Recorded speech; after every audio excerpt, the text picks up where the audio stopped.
Hey, I'm Daniel, and welcome to Uscreen Health and Fitness, the best place for personal trainers, yoga instructors, brick and mortar studio owners, fitness influencers, and more to learn how to grow their business online. Sales is a word that can evoke terror in many of us. For a lot of people, selling to others is an extremely uncomfortable proposition. The word sales often evokes feelings of confrontation and the awkwardness of our former high school or college classmates trying to get us to join their team to sell supplements or oils or something, and most of us would just rather avoid that. Good afternoon. Are you the decision maker of the house? Fortunately, sales doesn't have to be that uncomfortable, but if you want your online yoga business to succeed, you have to move beyond your initial apprehension. In fact, if you really believe in your programs and your ability to help others with your yoga content, then selling is purely an extension of helping those people. Zig Ziglar, the famous speaker and salesman, once said, "You will get all you want in life if you help enough other people get what they want." That's an amazing mindset to have when you approach selling your content. Helping your audience get what they want with your yoga programs is your best approach when it comes to selling.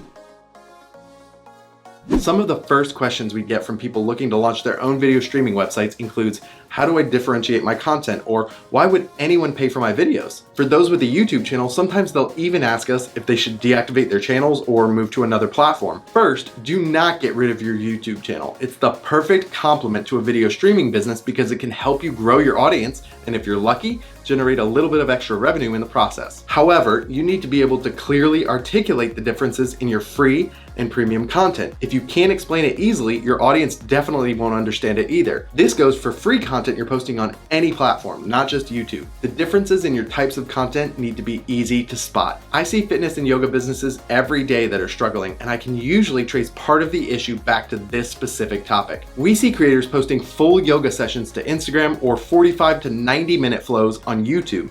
But when you do this, you give your viewers and followers no incentives to check out your paid content when you could be giving them an enticing sample of your content that encourages them to dig deeper in what you have to offer. It's 100% okay to give away an entire free workout once in a while, like once a month, but not multiple times a week, and certainly not every single day. I actually have a video that talks a little bit more in depth about this problem, and you can check that out in the top right corner if you're interested. My point here is that it's okay to not give away all of your content. If you've ever been to a grocery store that gives away samples, they don't give you an entire meal to eat before you decide. They give you a single bite with the hopes that you'll like it enough to buy the full package and take it home with you. Do the same with your content. Having clear lines and distinctions for your free and paid content will help you ensure that there's value in both kinds and make it easier to consume for your audience. A great example of this is Sarah Beth Yoga. I know she's got some big numbers, but none of it happened overnight or by accident. She worked her butt off for more than a decade to get where she is, and there's much that we can learn from her. Her YouTube content is all videos that are 30 minutes or less, and they have ads turned on. Her premium content on her video streaming platform includes all of her YouTube content, except that it's ad-free on her platform. Her premium content also includes exclusive flows longer than 30 minutes and other premium content that she doesn't post anywhere else, including vlogs, pose breakdowns, behind the scenes content, and more.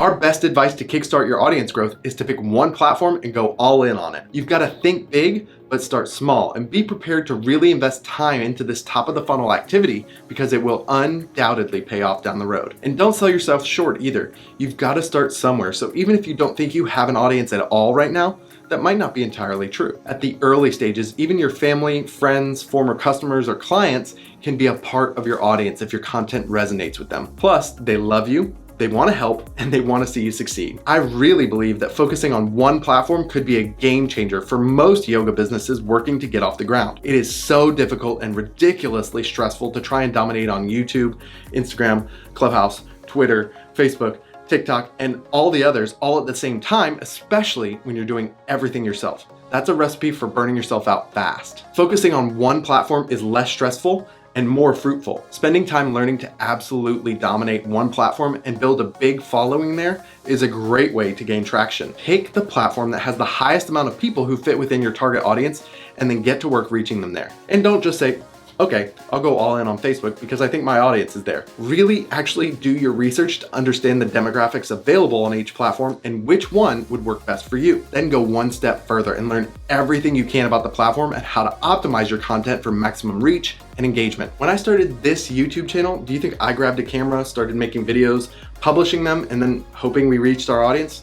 Absolutely not. I spent time learning anything and everything I could about YouTube, about how the platform and the algorithm work, what the most successful creators do, how thumbnails should be structured to draw the eye and the click, how titles and keywords and tags should be incorporated to help YouTube show my content to the people that need it, how to make my videos better every time I create one.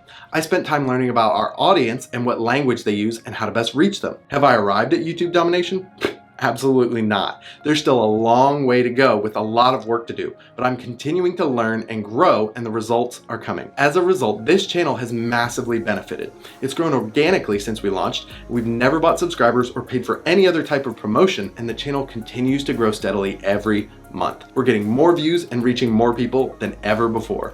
All of this because I chose a platform, I did my research, and I took action. How might your business benefit from the same hyper-focused approach to growing your audience in 2021 and beyond? If YouTube is your chosen platform, then you need to check out the video in the top right corner of our interview with YouTube genius and mastermind Daryl Eves. And be sure to subscribe to our main Uscreen YouTube channel while you're there.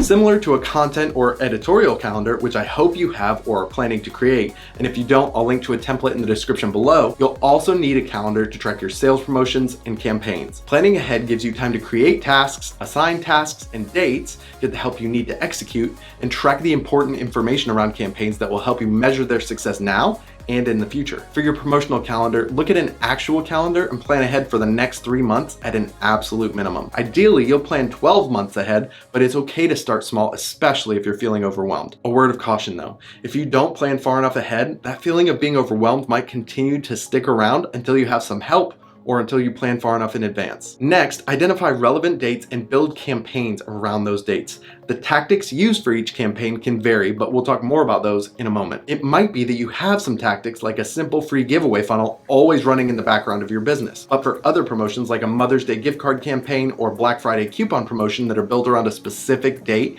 you'll need to plan accordingly. For each promotion, you'll need to plan and track specific information, including what's the occasion, when will you start and end promotional activities, what will you promote, and how will you promote it. It may be helpful to build an action plan around each promotion. Action plans include things like well-defined campaign goals, tasks and steps to be done to reach those goals, people in charge of completing each task, when the tasks will be completed, resources needed, and measures to evaluate your progress. This last step is to choose what sales tactics you'd like to use for your campaigns. It's a good idea to mix and match and keep things varied rather than consistently using the same tactics over and over again with minimal variation. Think of these like different garden tools. You don't use a hose to dig a hole for your seeds, and you don't use a shovel to water your plants, or at least you probably shouldn't. Each tool has its place and should be used at different times for different things. The last thing you'll want is to rely on only coupons for every campaign and then develop an audience that's reluctant to ever pay full price. Speaking of coupons, they're actually an amazing tactic when used effectively. The beauty of this particular tool is that there are a number of creative ways to implement them, like creating a scholarship program, having people apply, and then rewarding them with coupons based on their need. Or you can leverage coupons in a more typical way for a flash sale, where the coupons only work for a certain period of time, like 24 hours, or for the first 10 people to redeem the coupon. If you'd like to learn more about coupons, I made a video on that specific topic and I have a link to it below for you to check out. Gift cards might not seem like a sales tactic to many of you, but I'm here to help shift your perspective a little bit. Gift giving is a fundamental part of being human.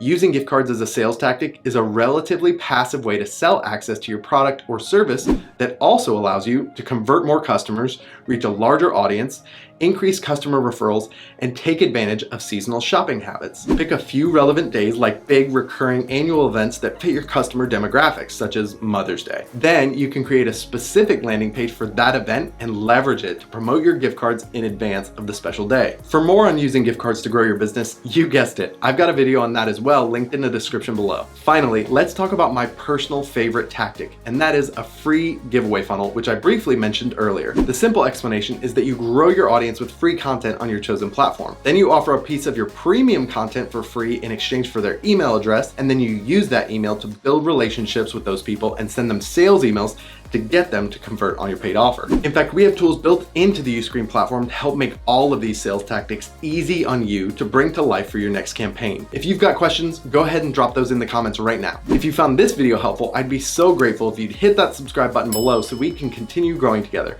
Thanks so much for watching. I'll see you next time.